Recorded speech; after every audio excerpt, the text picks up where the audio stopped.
Mike, Penn State 2-0 in the year. A little different last year. 0-2 last year. Absolutely. Starts off a little rough. I didn't think it was going to take that long. It was sort of boring at first in this game. Yeah.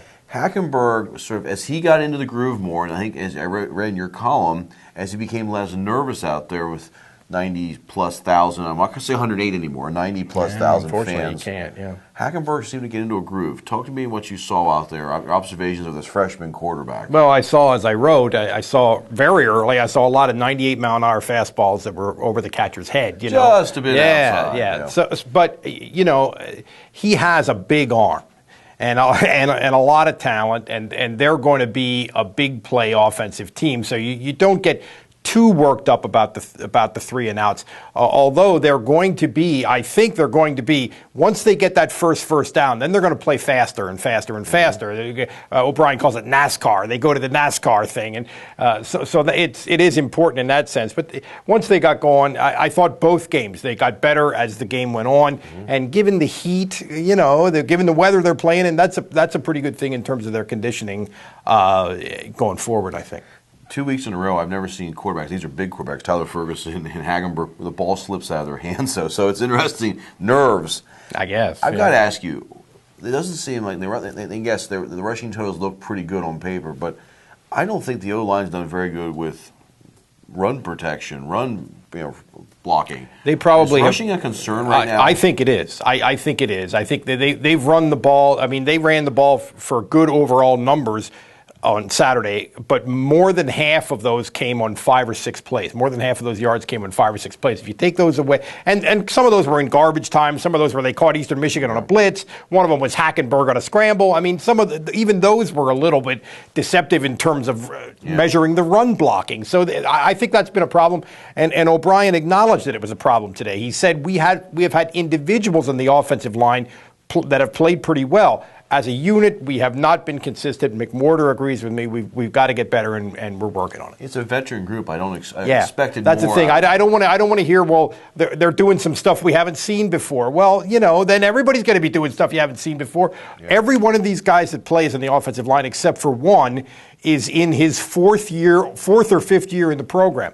They're a veteran bunch. They're supposed to be a really smart bunch. And the only one that's not is Gilliam from Milton Hershey. Not smart. Yeah. That's no.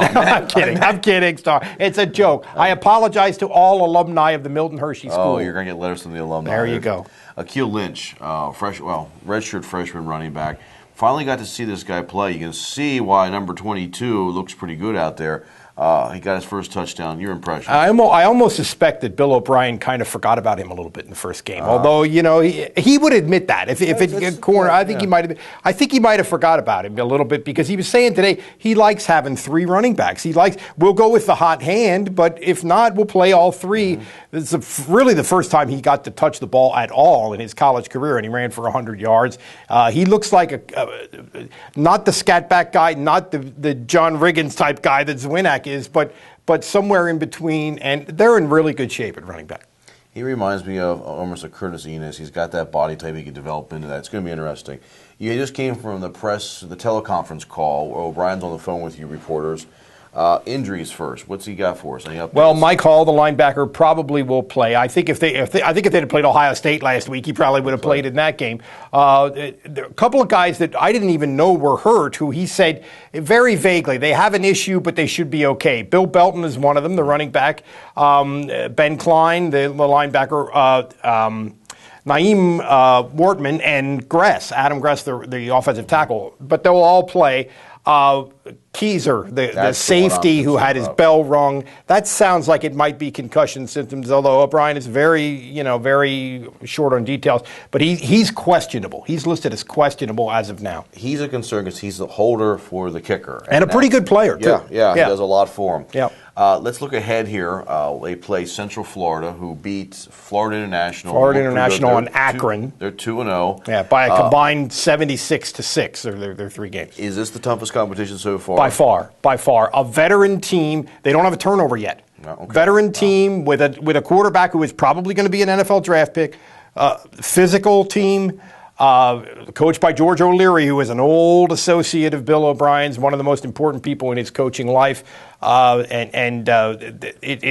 not going to be easy. It's Penn State is a 6-point favorite when you factor in the fact that they're at home. That's about what this is, and I think it's a key game. I think there's a very good chance that if they get by this win, they can be 5-0 going into that Week 6 game at Michigan on television, at night on national TV. That'll be a big deal.